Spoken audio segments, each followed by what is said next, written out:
¿Cómo te va, Carlos? Buen arranque de semana, ¿cómo estás? ¿Qué tal? Buenas tardes, ¿cómo están? Bien, bien, buenas tardes. Bueno, a ver, Carlos, con tu mirada un poco más afinada, quizá que la nuestra y por el lugar que ocupás, ¿qué rescataste del acto del presidente en Córdoba del 25 de mayo? Quizá te quedaste en alguna otra cosa. Fue fuerte lo que pasó también en la catedral. Un ratito vamos a charlar con Washington Uranga, que conoce muy bien el mundo de las autoridades y la cúspide católica, para que nos lea entre líneas. Pero vos, ¿qué observaste? ¿Qué te pareció el acto? Bueno, lo primero que diría es que en ambos la poca concurrencia. En la catedral directamente no hubo gente. Sí. Estaba vacío. Y en Córdoba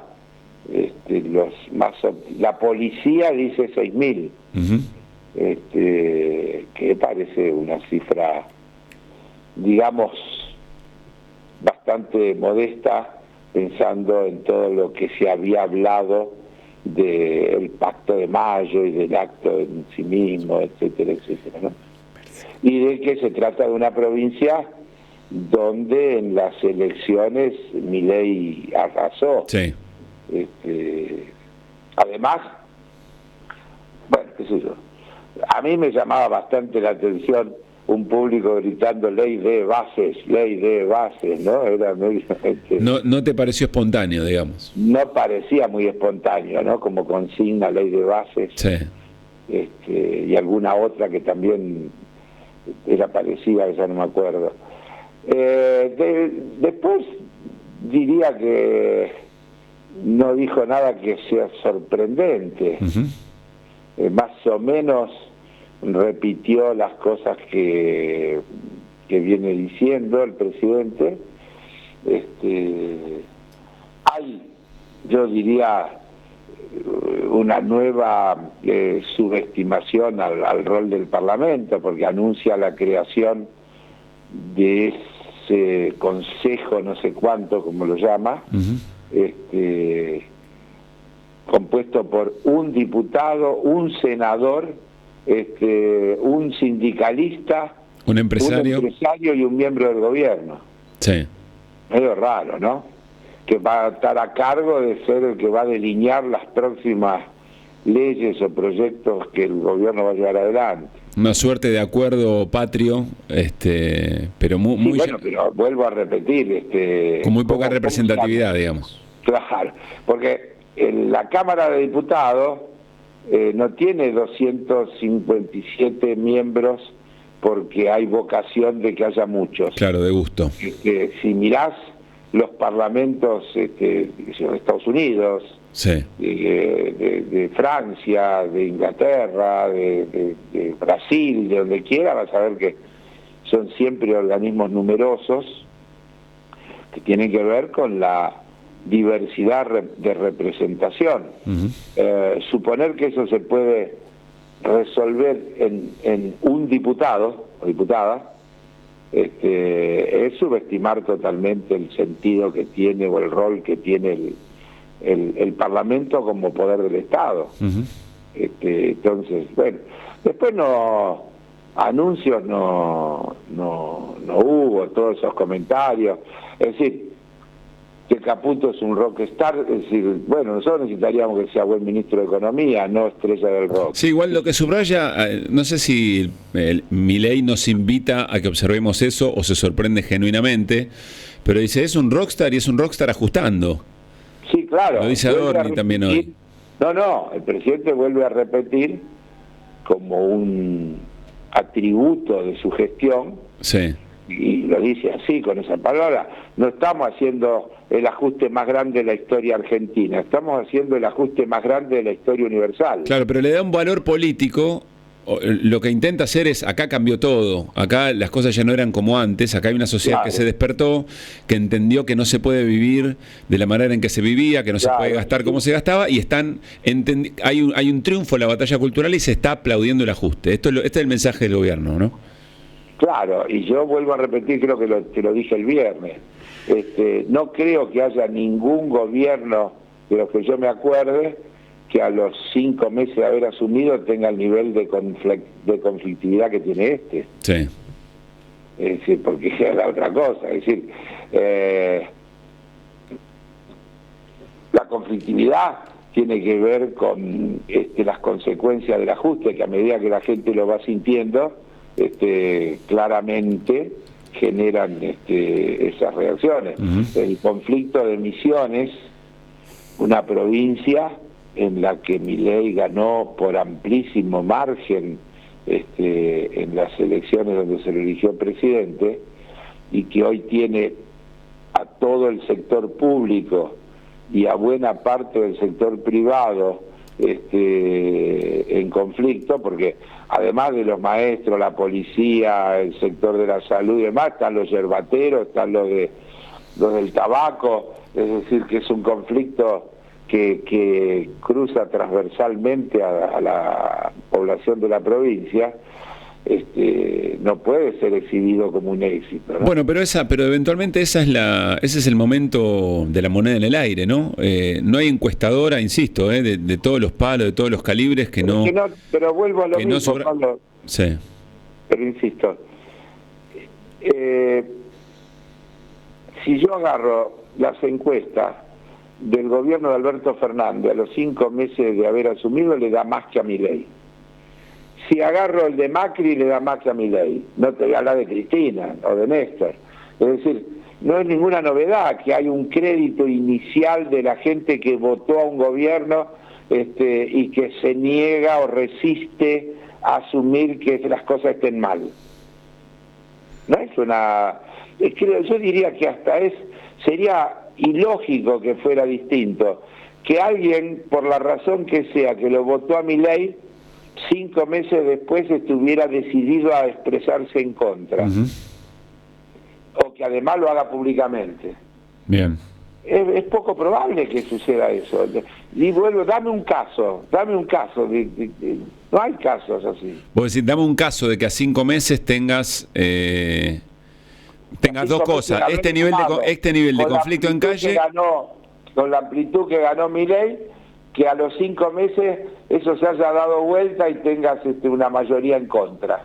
Bien. Y ya cuando mirás, hoy estaba viendo, creo que había una encuesta que salió el fin de semana de su banco, y la gente todavía no dice que está en contra de Milei, pero dice que está en contra del ajuste. Y cada vez hay más gente que dice que no la está pasando bien. Todavía la discusión de culpa de quién es que no la esté pasando bien, evidentemente le sigue favoreciendo, porque el que lo votó hace 6 meses o 7 no tiene por qué tan rápidamente pensar que es culpa de lo nuevo, porque cuando lo votó estaba desconforme con lo que estaba pasando. Sí. Entonces tiende a creer que tiene que ver con la historia más que con lo nuevo. Bien. Bueno, esa era una de las cosas que te queríamos preguntar, Carlos, que habías visto el fin de semana y deriva siempre en esta charla, que me parece que es el momento de discusión, el momento de disputa lógico de un gobierno que tiene casi 6 meses de gestión. El otro punto... El se va a tener el 10 del mes que viene. ¿Cómo? 6 meses. Por eso, menos de 6 meses. 10 del mes que viene. Bueno, no estamos tan lejos. Carlos, en esta semana del Congreso, ¿dónde nos recomendás poner la mirada? Bueno, hay 2 cosas importantes que están en el tablero.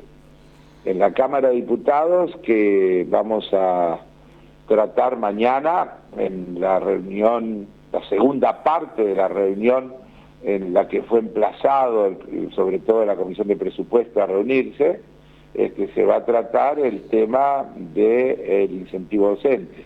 Sí, el FONID. El FONID, sí. Tema de gran importancia, en el marco además del conflicto, es decir, ¿cómo van a votar los diputados misioneros? Digo, pregunta, más allá del color político que tengan. Bueno, eso una. Segundo, ahí nos está diciendo 2 cosas. Nos está diciendo, primero, el hecho en sí mismo, la importancia del FONID. Segundo, claro, el dato político. No, la importancia del FONID, porque vos tenés que tener en cuenta las cosas. A ver, En la gestión de Menem se le transfirió a las provincias buena parte de los sistemas de salud y de educación. Sí. La gran parte. Eso venía acompañado de partidas para poder atenderlo. Cuando vos tenés una situación donde la motosierra y la licuadora están a full, y entonces las partidas, las transferencias a las provincias se recortan en casi un 80%. Y las transferencias para capital, transferencia de capital se recortan en un 80%. Las provincias están en problemas.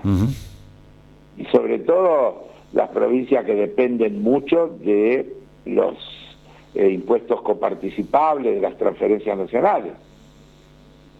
Cuando cae la actividad económica como está cayendo, los impuestos como el IVA y demás reparten menos. Por lo tanto, las posibilidades de que las provincias con sus propios recursos puedan pagarle a los docentes, a la policía, a los médicos, al conjunto del sector público, es cada vez más difícil. Bien, por eso digo, por un lado, el FONID en sí mismo, lo que significa, y por otro lado, en términos políticos, de ver si los conflictos que recién mencionamos, que existen a casi 6 meses de gobierno de Milei, empiezan a tener una valoración distinta, empieza a modificar actitudes en el propio Congreso. Y bien, sí, bien.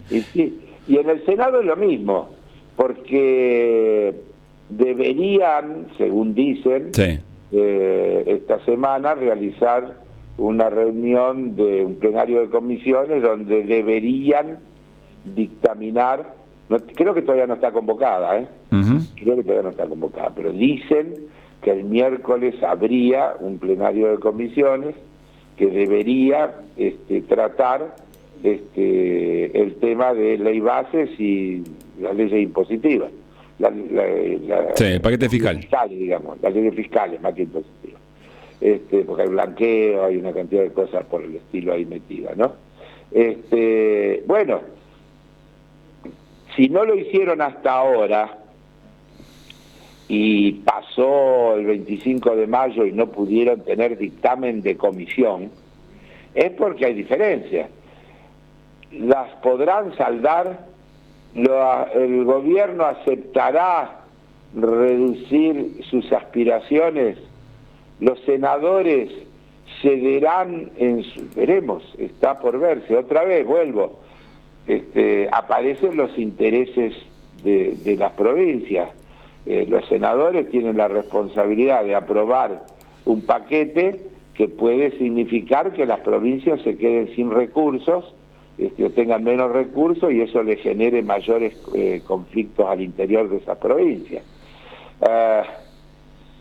Ahí estamos, dicen que los del sur no quieren aprobar los cambios en ganancias, que en las provincias, digamos, comillas, más pobres, donde hay trabajadores con sueldos más bajos, por ahí les importa menos. Entonces hay una diversidad, esperemos, pero hasta ahora lo cierto es que no pudieron lograr los 37 votos que necesitan para sancionar algo. Bien. Porque por eso no es por holgazanería que no se trata. No, claro. Claro, ni tampoco ni por un problema de gestión, digamos, ¿no? Ni tampoco por un problema de gestión. Sí. Bien. Entonces, ¿dónde está el punto del acuerdo? Nuestro bloque, tanto en diputados como en senadores, tiene una postura global. Nosotros creemos que las leyes, los proyectos hay que rechazarlos totalmente porque son malos en su concepción. Los llamados dialoguistas o amigables quieren hacerle reformas para hacerlo menos grave, y ahí aparecen diferencias porque lo que es grave para algunas provincias es menos grave para otras, y así, y recíprocamente, inversamente, y entonces no logran conformar esos 37 que necesitan. Bien. Entonces, insisto, imagínate que si la diferencia fuera menor, el gobierno hubiera hecho cualquier cosa por tener por lo menos dictaminado antes del 25 de mayo. Sí, claro, para construir una narrativa de mucha fortaleza política. Distinta que la que tuvo que utilizar el presidente. Sí. Que tuvo que inventar esto que hablábamos antes, de ese consejo para poder anunciar algo. Claro. Carlos, lo último, te quiero preguntar, a ver si nos explicás qué significa esto, porque hay títulos que andan dando vuelta que son muy impactantes, pero que en realidad me parece merece una explicación un poco más detallada. El título en general que se está observando a partir de un decreto publicado hoy en el Boletín Oficial, dicen que Milei y Caputo firmaron un decreto para emitir deuda por 35 billones de pesos. A mí... No es muy difícil, es lo que vienen a ver, dale. Es lo que vienen haciendo todo el tiempo, es seguir cambiando, digamos, la deuda que tiene emitida el Banco Central por deuda que emite el Tesoro. ¿Y esto qué implicancias tiene? ¿Cómo lo ves vos? A ver, primero, van estirando plazos, porque la deuda que emite el Tesoro es más larga siempre que la del Banco Central. El Banco Central tenía las LELIQ a 28 días y hoy lo tienen pases a un día.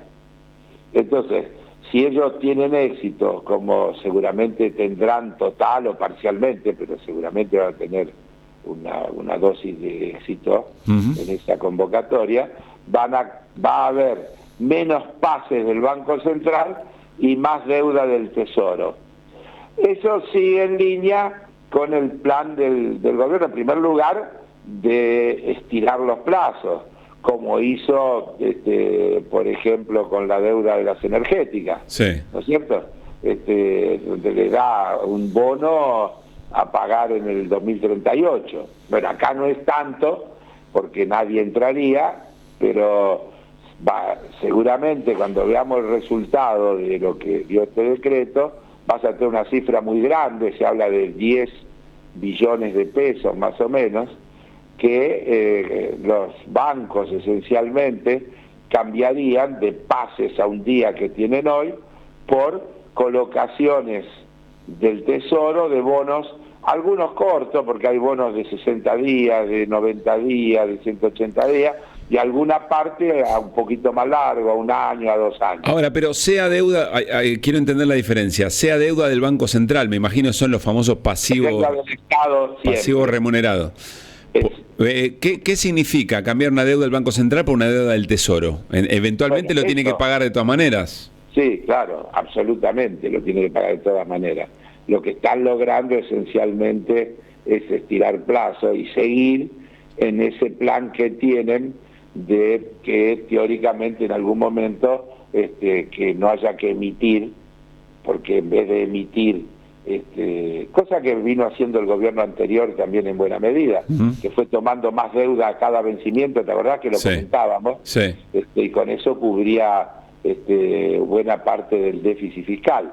Ahora hay una combinación del ajuste brutal, y yo no exagero cuando digo brutal porque es un término que usa el presidente, lo del ajuste brutal, el más grande de la historia universal, sobre la base del recorte que se hace del gasto, de la caída que hay de impuestos. Aclaro, ajuste que tendrá que seguir para poder mantener el equilibrio fiscal, porque incluso el presidente, otra cosa que anunció, y ahora vuelvo, era que iba a eliminar el impuesto país. Bueno, si elimina el impuesto país, tiene que hacer un recorte fenomenal de gasto por otro lado para mantener el equilibrio fiscal. Porque el equilibrio fiscal en buena medida se logró con el impuesto país que subió del 7 al 15% este gobierno, antes de cortarse los brazos. Sí. Antes de cortarse los brazos. Entonces, siempre la pregunta es, cuando deja de recaudar, el gobierno tiene una promesa, si encima la hinchada le canta, dale, ajustá un poco más. Claro. La respuesta del gobierno va a ser más ajuste. Y la gente grita, ajuste, ajuste. Claro. Bueno, un fenómeno. Ahora, eran 5.000, Está bien, sí, por supuesto. No digamos que el país ahora, está pidiendo ajuste. Déjame hacerte esta pregunta. El gobierno va a decir, o Milei va a decir, bueno, ¿vieron cómo estamos saneando el Banco Central? Le sacaron todas las deudas, limpiaron los pasivos. ¿Y ahí vos qué dirías? Cierto, a costa de endeudar al Tesoro. Está bien. Es decir, porque lo que van a emitir es deuda del Tesoro. Bien. Entonces, y vuelvo a repetir, lograr estirar los plazos no está mal. Uh-huh. Lograr estirar los plazos no está mal. Lo que no se puede decir que están desendeudando. En todo caso, cambian por una deuda de menor exigibilidad inmediata, lo cual no está mal. Bien. Lo cual no está mal. Ahora bien, como eso es parte de todo ese ajuste, lo tenés que poner, insisto, por un lado lo resolvés con la deuda, pero por el otro baja la actividad económica y bajan los impuestos que te entran entonces por la actividad económica, y entonces tenés que seguir ajustando el gasto, y entonces tenés que seguir despidiendo gente, y entonces seguir bajando la actividad económica, y etcétera, etcétera. Círculo que no tiene final. El único límite es la resistencia de los ajustados.